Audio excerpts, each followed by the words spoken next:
The Tea Biz podcast delivers tea news that you need to know. A recap of the week's major headlines with commentary and cultural trends hosted by Dan Bolton. It is the voice of origin for tea professionals and enthusiasts worldwide. The Tea Biz podcast and blog connect you directly to experts in the tea lands. Listen as their voices reveal the news, innovations, cultural insights, and consumer trends that most impact the industry. Paired with Tea Journey, a digital magazine for tea enthusiasts, the Tea Biz portal is a global resource for everyone who loves tea.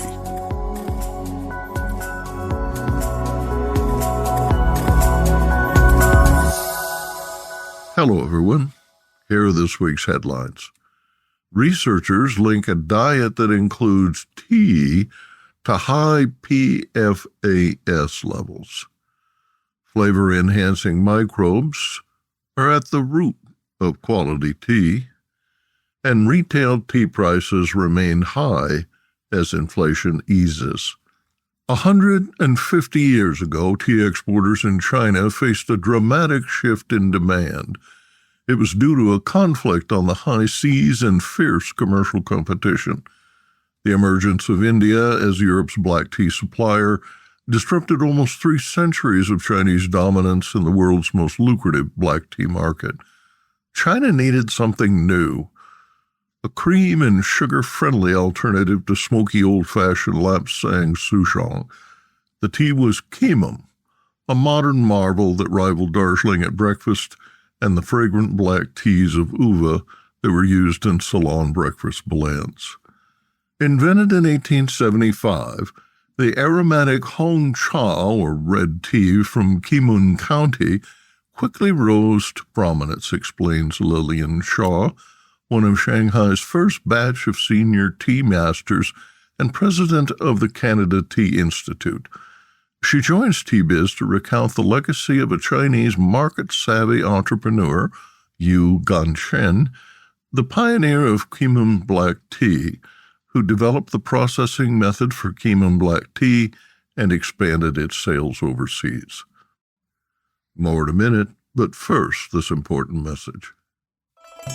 What makes a perfect cup of Ceylon tea? The perfect cup is from the tea businesses that ensure the protection of all the children living within their tea estates. We salute Kailani Valley, Telawakili, Bogawanthalawa, Harana, and Eliptia tea estates. Support Save the Children, Sri Lanka. Researchers studying dietary patterns report a link between tea consumption and high levels of so-called forever chemicals, likely leached from tea bags and packaging. The study was financed by the U.S. National Institutes of Health and was led by chemists at the Keck School of Medicine at the University of Southern California. According to researchers, dietary changes could lower pre- and polyfluoroalkyl PFAS levels in the body based on testing that showed increased levels of consuming certain foods and beverages in a nationally representative sample of 725 young adults. The concentrations of PFAS were highest in those who ate out frequently and those who drank tea and consumed processed foods. Eating food at home demonstrated the opposite. Every 200-gram increase in home-prepared food showed lower levels of PFOS. A single additional serving of tea was linked to 24.8% higher levels of PFHS, a 16.2% higher level of PFHS, and a 12.6% higher PFNA level. Totals also rose among those who consumed pork and hot dogs and processed meats. Researchers expressed concern that even metabolically healthy foods such as tea can be contaminated with PFAS, which is known to harm human health. Haley Hampson, a PhD candidate at the University of Southern California, told Technology Networks, quote, Our primary hypothesis is based on a study published last year, which found that some tea bags contain PFAS. This study, conducted in India, tested 108 tea bag samples collected from the Indian market and found that 90% contained detectable PFAS concentrations, end quote. The research team is now testing popular tea brands in a follow-up study. Hampson said, quote, "We need more research on commercially available tea bags in the USA to determine the degree to which PFAS contamination in tea bags is an issue there. Based on our findings and the findings from other researchers, we are currently performing a study to test for PFAS contamination in tea bags from the U.S. market," end quote. Seafood, fruit, and vegetables, even the air you breathe, have been shown to contain microparticles of toxic polymers known to irritate lungs and cause headaches, asthma, and possibly cancers. Business Insight. A research paper published in 2019 calculated a single tea bag, when brewed in boiling water, releases up to 11.6 billion microplastics and 3.1 billion nanoplastics in a single cup. The plastics implicated were nylon and PET particles found at levels in tea, quote, "several magnitudes higher," end quote, than the plastics in other foods. A 2021 study suggested that microwaving tea bags further amplifies the release of nanoparticles. Many brands have since switched to paper tea bags. Inflation is easing, but the cost of making and packing tea is higher than ever because of spiking distribution costs and rising fertilizer prices. In the UK, prices are up 6% compared to last year, but are now rising more slowly. The inflation rate for milk and tea dropped to 2.9% in December. In January 2024, tea cost 10.6% more than it did in January 2023. Last October, tea cost 15.1% more than in October 2022, according to the Office for National Statistics. Coffee is up by 9.5%, and cocoa and powdered chocolate are up by 12.3%. The sugar spiked 49.6%, according to The Guardian. Analysts are concerned that foods that normally transit the Suez Canal will be impacted, as virtually all container ships are now routed past Cape Hope, a detour that adds 10 to 14 days of transit expense. In January, the FAO Food Price Index stood at 118, down 1.2 points, which is about 1% from its December level. The index is 13.7%, which is 10% below its corresponding value 1 year ago. Eating at home and eating out continues to cost more for Americans. The U.S. Labor Department data showed restaurant prices were 5.1% higher in January than in January 2023. Grocery costs are up 1.2%. A report in the Wall Street Journal advises relief isn't likely to arrive soon. Quote, "Restaurants and food company executives say they are still grappling with rising labor costs and some ingredients, such as cocoa, and that they are only getting more expensive." In 1991, according to data from the U.S. Agricultural Department, U.S. consumers spent 11.4% of their disposable income on food. At the time, households were still dealing with steep food price increases following an inflationary period during the 1970s. More than 3 decades later, food spending has reattained that level, USDA data shows.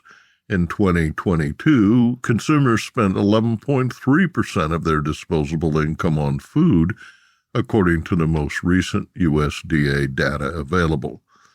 Americans typically spend less than 10% of their personal disposable income on food. Next, Arvinda Anantharman in Bengaluru reports on this week's India Tea News.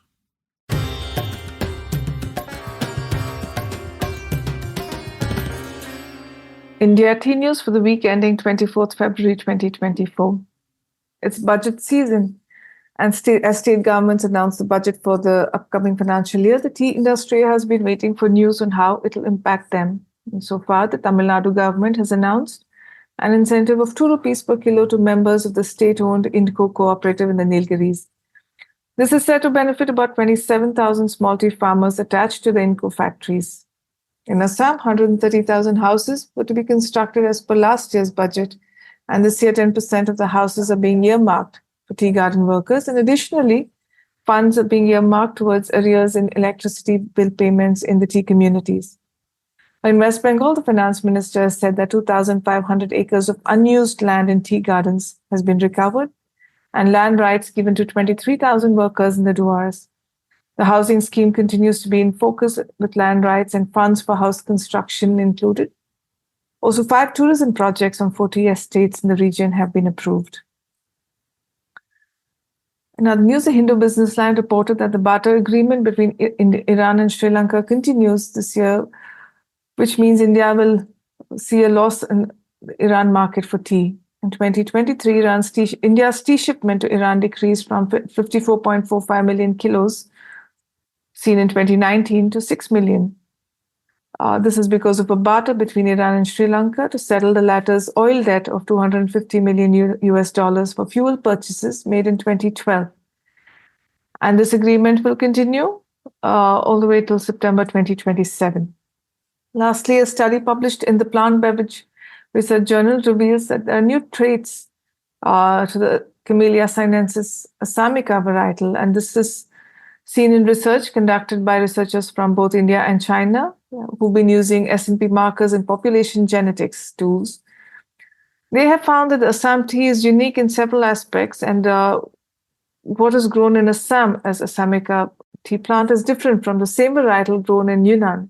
And this new understanding presents new possibilities and a new hybrid within Assam tea that could well increase yield and be more climate resistant. And now, a word from our sponsor. Hello, I'm Bogdan, a passionate tea drinker and the inventor of the ultimate tea machine, the Brew Maker One. Preparation is key to making fine tea. Sequential steepings deliver the best taste possible and unlock the true value of whole leaf teas and botanicals. Brew automates that process without using any pots or capsules. This simple-to-operate, smartphone-controlled device stores steeping profiles to consistently make great tea at the push of a button. Brew also reduces time, waste, and energy. That's because I engineered the brew to remember control settings for temperature, brewing time, and quantity. Using my patented process lets you stack steep simply and conveniently. 150 years ago, tea exporters in China faced a dramatic shift in demand. It was due to a conflict on the high seas and fierce commercial competition. The emergence of India as Europe's black tea supplier disrupted almost 3 centuries of Chinese dominance in the world's most lucrative black tea market. China needed something new, a cream and sugar-friendly alternative to smoky old-fashioned Lapsang Souchong. The tea was Keemun, a modern marvel that rivaled Darjeeling at breakfast and the fragrant black teas of uva that were used in Ceylon breakfast blends. Invented in 1875, the aromatic Hong Cha, or red tea from Keemun County, quickly rose to prominence, explains Lilian Xia, one of Shanghai's first batch of senior tea masters and president of the Canada Tea Institute. She joins Tea Biz to recount the legacy of a Chinese market-savvy entrepreneur, Ganchen, the pioneer of Keemun black tea, who developed the processing method for Keemun black tea and expanded its sales overseas.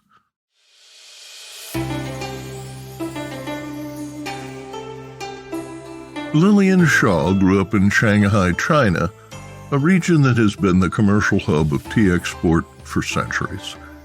In China, tea artists are certified by local government officials who test their competency. Lilian is among the first batch of senior tea masters and became the instructor at Shanghai Tea Institute and, simultaneously, the chief evaluator at the Shanghai Municipal Bureau of Labor. She helped compile the textbook Senior Tea Artist and lectures widely. She and her staff in Canada offer a 7-level curriculum for adults and teens. The organization, she says, quote, is committed to popularizing tea knowledge, using tea as a link to strengthen cultural exchange among all ethnic groups, all classes, and all ages, end quote. The Society hosts educational tea parties, tea-themed activities, and tastings, including a public introduction to Runxi Keemun tea, sponsored by Anhui Gorum Tea Company. Lilian and I met at the Toronto Tea Festival in January. Thank you so much for joining us on the Tea Biz podcast. Thank you. It's my pleasure, Dan. When I saw that you were pouring Qimen at the tea festival, I had to stop by. Hongcha is experiencing a revival in China as millions line up daily for their milk tea. Qimen has a special place in the story of black tea as it is the first modern market-driven tea. Tea fragrance has always appealed to tea drinkers. Jasmine is one of the oldest and remains the most famous of all scented teas globally. But the European royalty and upper-class preference for milk and sugar, crumpets, and dainties limited sales of green tea, creating an opening that Keemun quickly filled. Will you share the history of this fascinating tea? First of all, probably I would like to talking a little bit about the history of black tea, especially Keemun, become a kind of tea which is when it is invented, it is specifically to meet the needs of Westerners. Because we know that at the later Qin dynasty, which is around 1650 or 17. Most of them is from Wuyi Mountain, which is in Fujian province, which is a south province in China. So the Wuyi tea has been exported as the representative of Chinese tea. So at that time, most of the Wuyi tea is categorized as green tea. Actually, it's not black tea, but until 1875, there is a tax officer called Yu Ganchen, so Mr. Yu. He is a tax officer there in Fujian province, and he dealing a lot with tea groups there, tea exported there, and he knows this is a large quantity, which is tea exported to Wuyi tea exported to Western at that time. That time is around 1875. So he then, unfortunately, has been dismissed by emperor. So he go back to Anhui province, Jiangxi province. They are very close to his hometown. Then he's in why not? Because the hometown also has tea trees, and he understands that in a nice environment, in a very good environment, you can get good teas. So he said, why not using the hometown tea trees has the same process with the Wuyi black tea. So we can make those black teas. We can also sell to the to Western. That's why he is making this Keemun tea. Keemun is actually a name of the area. It's name of a location there in China. So that's why he invent that specific process of Keemun tea in 1875. And what he copied is the process of Wuyi black tea. And there is a very famous Wuyi black tea at that time is Lapsang Souchong. So 正山小种, that is in Chinese pronunciation, but I think in English probably pronounced as Lapsang Souchong. So actually, he copied a kind of process, which is of Lapsang Souchong and the black teas in Wu area, then invent Keemun tea. He really understands what the needs of the Western people, such as, like you see the Keemun black teas, they are not a whole piece as Kung Fu black teas. Nowadays, you see most of China black teas is like a whole piece, but back to that time, and you can see even now the Keemun black tea has been cutting. It's not a whole piece when one of the procedure is cutting.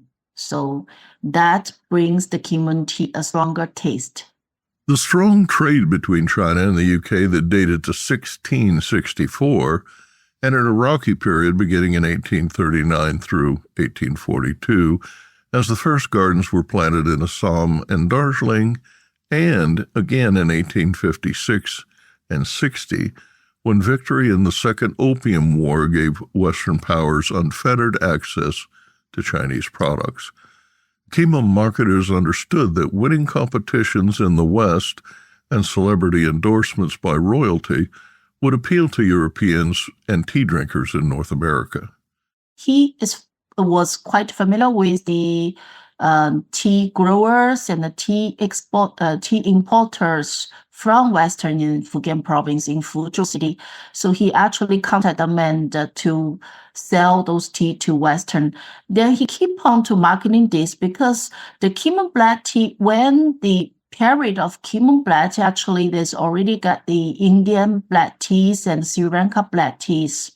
So what he did is the Keemun black tea actually is more actively to looking for the international market or world market. So they join, one of the cases, they joined the competition in 1915 in Panama International Exposition.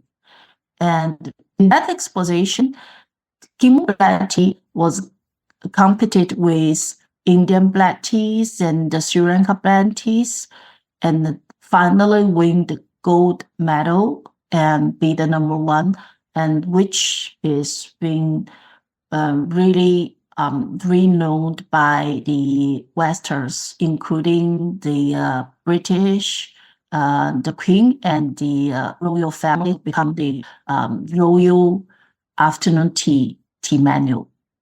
And at that time, the Queen and the royal families are giving the Keemun black tea a really good appreciate and give it a name such as the hero of the tea, the best of the fragrance, those names. So which makes Keemun black tea quite famous at that time. Then it has been exported brought to America as well.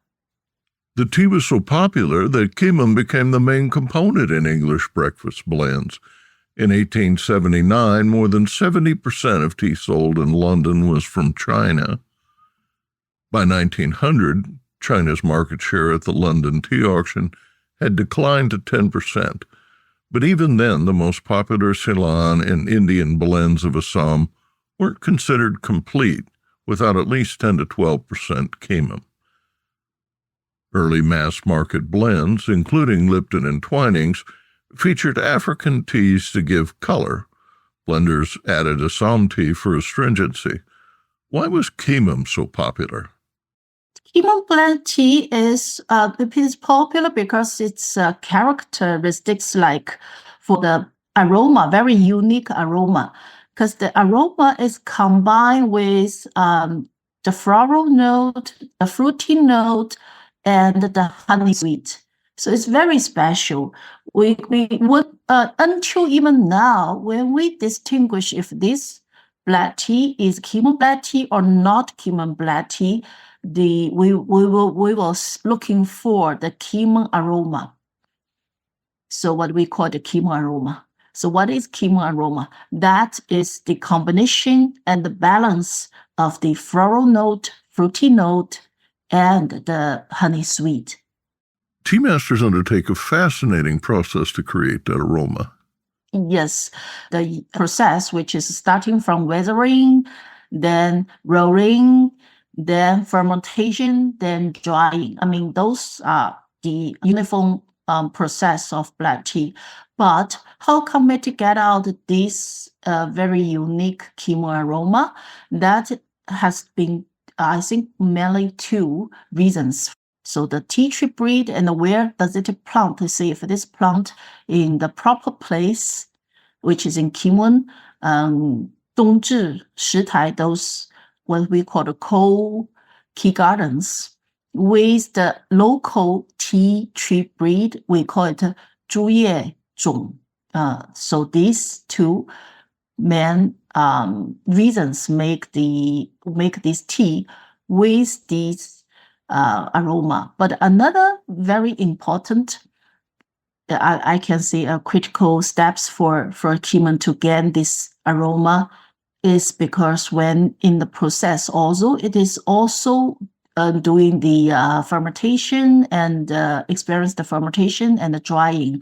However, when it is drying, especially because Keemun black teas has two drying process. One is a high temperature to bring out all those most of the moistures. Then it goes through the lower temperature drying, which is only 30 degrees. Now, then that low temperature drying process, then it develops those aromas. We know that all those tea breeds, all those tea trees has very complex and hundreds those aromatic compounds. And for Keemun tea and the lower temperature drying facilitates the development of those aroma compounds. So it will bring out those grass aromas and make the tea, which is like a floral or orchid floral aromas, being a obvious character of the Keemun tea. So it helps to preventing violet compounds that could be degraded at high temperature, because some aroma compounds will be degraded or ruined by high temperature. So that's why I think the low temperature drying is one of the very important skills and techniques to develop this Keemun aroma. One of the reasons Qimen is so important to the traditional Solomon Sri Lanka blended breakfast teas is because they are fired at a high temperature in a furnace, which drives off aromatic compounds.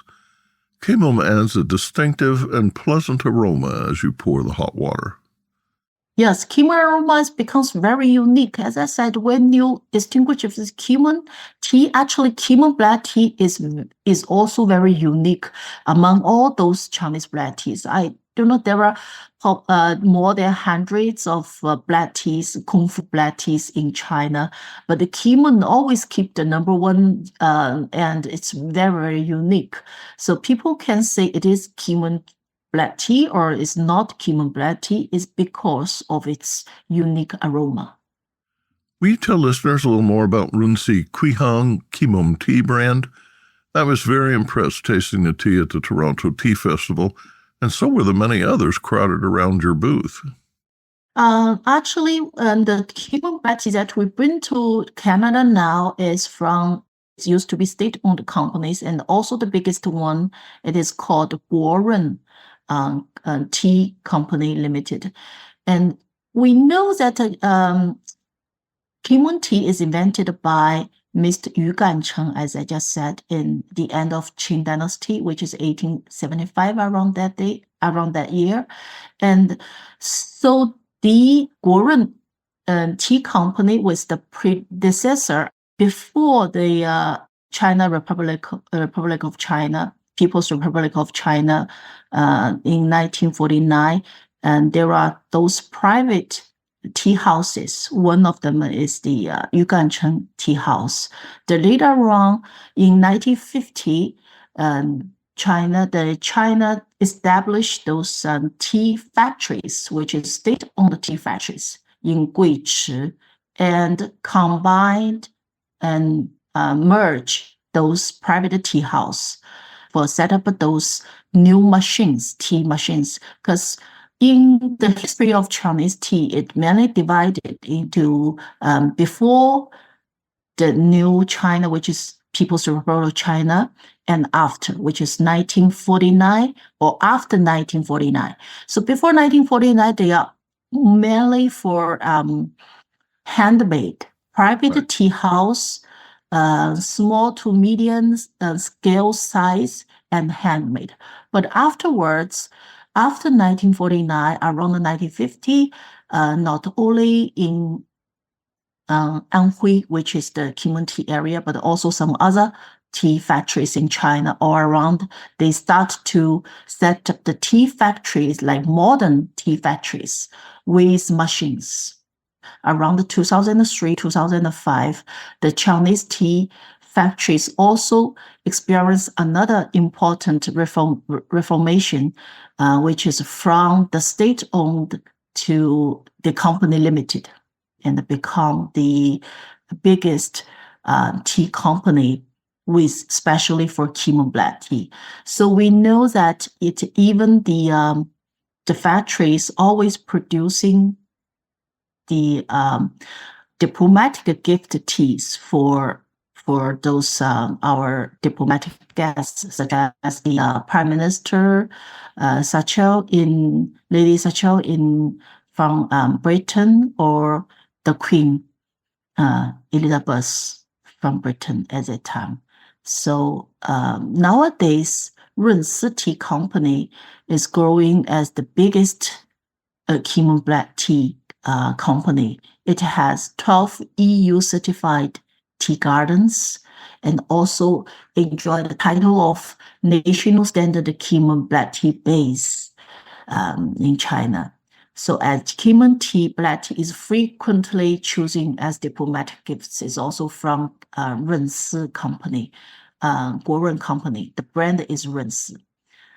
So we know most of the tea, we say the highest grade is premium, but only for Keemun tea, the highest grade is not premium. About that, there is other grade is called gift on top of premium. That's why we have this gift grade, is because Keemun black tea always been chosen as a national diplomatic gift.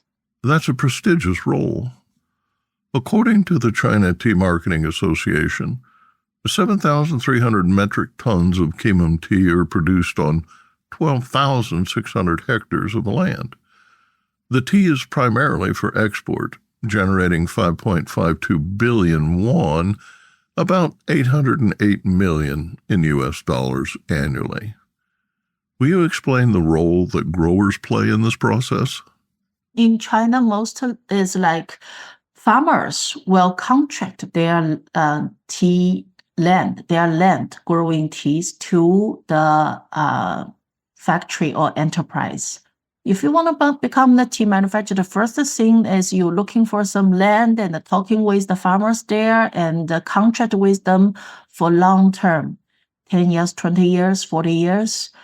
And with this contract, then the farmers will pick up the fresh leaves, and all those fresh leaves will belong to the factory, but the farmers still need to pick it, and they get a labor, the money of labor. Besides, they get the contract money. So this is the way in China what they do.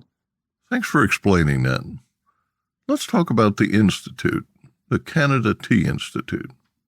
We created the Canada Tea Institute is established in 2017, and it is a not-for-profit organization. We mainly want to improve the tea culture and the tea education, and also we are trying these days. We are trying to improve the economic development of tea as well.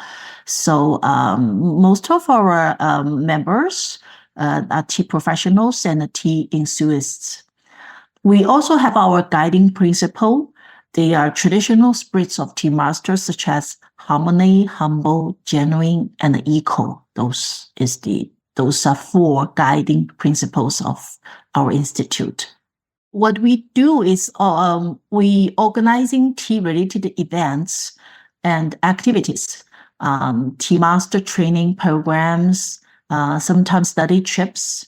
We organize the study trips to China, and hopefully we can organize study trips to other tea growing countries such as Japan or some other countries later on.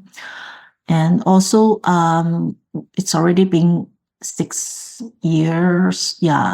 6 years.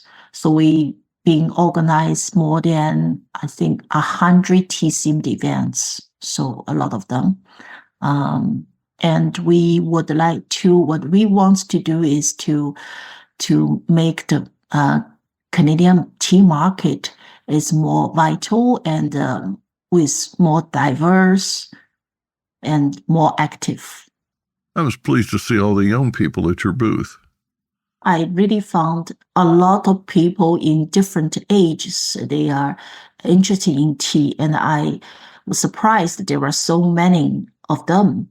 And the young people, I can say even from my own, because I am currently is giving tea courses to giving tea courses. So I will feel the young people, they are more interested into it, which means they might do not know too much about the tea compared with experienced tea lovers, but they choose high interesting of tea. They want to know what it is or what's the culture behind it, and what are the different. The interesting two main things, not only for like the tea categories, this tea and that tea, how to infuse, what did it taste, those physical things, but they also pay attention to what behind that, the tea culture, what makes it, why we will drink it, why we drink tea like that, those cultural things, and how do we brew it, what the tea wears will match this tea, such as like for Keemun tea, black teas, usually we use a teapot in China, or a gaiwan, which is a coverable cup, something like that. But for green teas, I also having some green teas and flower teas, and they will see, they will like a glass, which is translucent, they can see this tea inside of it. So they interesting about how to brew it or what's the culture. I think it's very, very amazing. I mean, usually because probably like 10 years ago or even 7 years ago, we see most of the tea lovers have some, they love teas because they are like 40 years old or 50 years old. They love teas, but young people, they will like coffee and other Coca-Cola, those drinks, the fast drinks as well. But now I see maybe is because milk tea, I should say.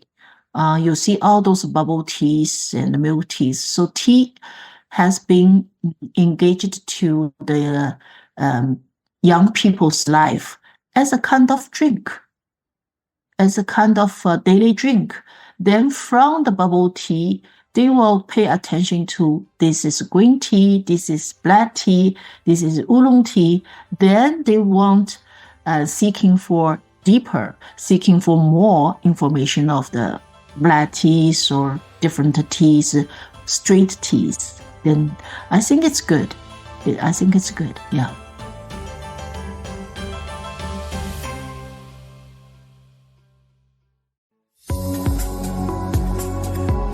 Intrigued by what you heard in today's podcast? Would you like to learn more from our global network of Tea Biz journalists and tea experts? Remember to visit the Tea Biz website for more comprehensive coverage. That's www.tea-biz.com. Thanks for listening. Farewell till next week.